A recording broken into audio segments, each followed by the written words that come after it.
For today's episode, nag-crave na naman ako ng baka. May naisip na naman kasi ako napakasarap at napakasolid na recipe para dito. At beef brisket nga pala ang napili kong part. Kaya dali-dali akong pumunta ng Pampang Public Market para bumili ng mahigit 1 kilo. At pag uwi ko nga sa bahay ay kaagad ko itong tinanggal sa plastic. Tinan nyo naman, napakaganda ng quality mga kasolid. At i-share ko sa inyo ang napakasarap at napakasolid na recipe para dito. Kaya tara, simulan na natin to mga kasolid. At after ko nga silang ugasan ay nilagay ko na dito sa niredy kong kawali sinangkapan ng bawang, sibuyas, onion leeks, pamintang buo at patis. Tantiameter nga lang palang gamit natin dito mga kasolid, wala tayong eksaktong measurement dito. At bubuhusan ko na ito ng tubig dahil palalambutin pa natin to, balikan natin mamaya.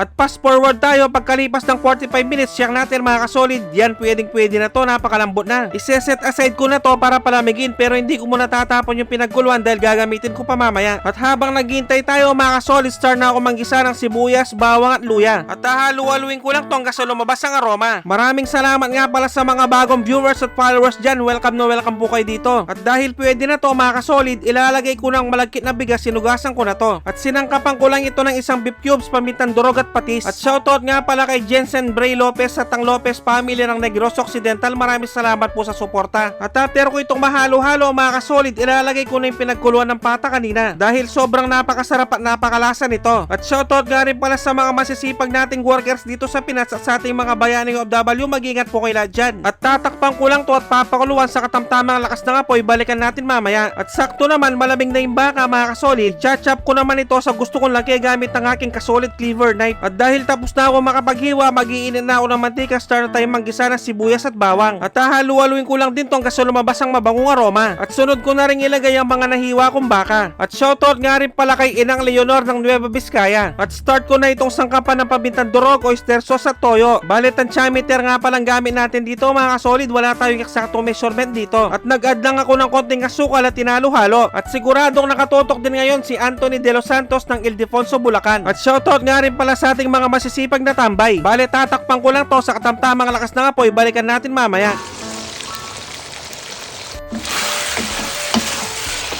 At pagkalipas ng nasa 5 minuto mga kasolid, pwede na to. At kung umabo na kayo sa part ng episode na to mga kasolid, pwedeng paki-comment naman kung tagasan ka para malaman ko kung saan umabot ang bidyong to. Maraming salamat. At dahil luto na ang aking napakasarap at napakasolid na beef goto, magpi-plating na tayo at lalagyan ko pa ito ng chili oil. At pupusitan ko pa ito ng isang kalamansi. At syempre, dito na tayo sa pinaka-exciting part, ang tikiman time. Yun no? Saktong-sakto to sa maulang panahon. Kain po tayo mga kasolid. Sus Mariosep, kanya mana po, grabe, napakasarap at napakalasa. At yung pinakalugaw niya, gustong gusto ko mga kasolid dahil di siya masyadong masabaw. At bagay na bagay nga pala to sa pandesal, yun ang sinawsaw ko na. At siguradong natatakam din ngayon si Ronilo Manalansan ng Hermosa, Bataan. At si Vince ng Sydney, Australia. Maraming salamat po sa panonood. At bibigyan ko na kayo ng pangmalakasang perfect bite para dito, yung sasalo ka tapos lalagyan mo ng chili garlic, mga tampo. Taksya po, nakalasa ng kalasa. At kung tiyempong hating gabi nyo naman napanood to mga kasolid, mag-automatic pasit kanto na lang kayo mga bossing. Dapat yung spicy ha. At syempre, itatry din natin ng itlog. Lalagyan natin ng lugaw sa taas. At siguradong naglalaway din ngayon si Mac Jo Recto ng Camarines Sur at si Clifford Manokdok Kapanang ng Baliwag City, Bulacan. Maraming salamat mga bossing. Maraming salamat sa mga walang sawang sumusuporta at sumusubaybay sa aking mga video. At sa mga walang sawang nagsishare, maraming salamat. Napakasolid nyo. Sobrang na-appreciate namin kayo lahat. Magkita-kita ulit tayo next episode. Maraming salamat sa panonood. Mag-ingat ang lahat. Basta Kapampangan, manyaman! At after nating mag-vlog mga kasolid, maglilibang muna tayo gamit ang Geely Gem. Yun no? At hindi ko kayo pinipilit mag-register dito. At bawal ito sa under 18 years old. Kaya tara, laruin natin mga kasolid.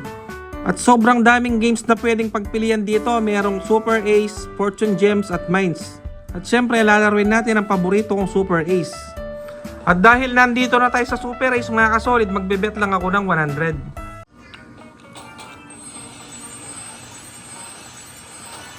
Yun, nag-scatter tayo mga kasolid.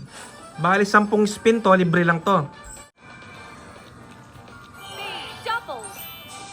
Diamond club 4 times. Ace 10 times. Heart 10 times. Jack 10 times. Diamond 10 times. Yun, nanalo tayo mga kasolid. Tingnan natin, dami nating napanalunan no. At dahil nanalo na tayo ng 6,300, stop na tayo. At sobrang napakadali lang mag-cash in at mag-cash out dito. At kung gusto nyo nga palang mag-register mga solid, i-click nyo lang ang link sa comment section. O di kaya naman, i-copy nyo lang yung link tapos i-paste nyo sa Google Chrome para sa mga Android user. Maraming salamat.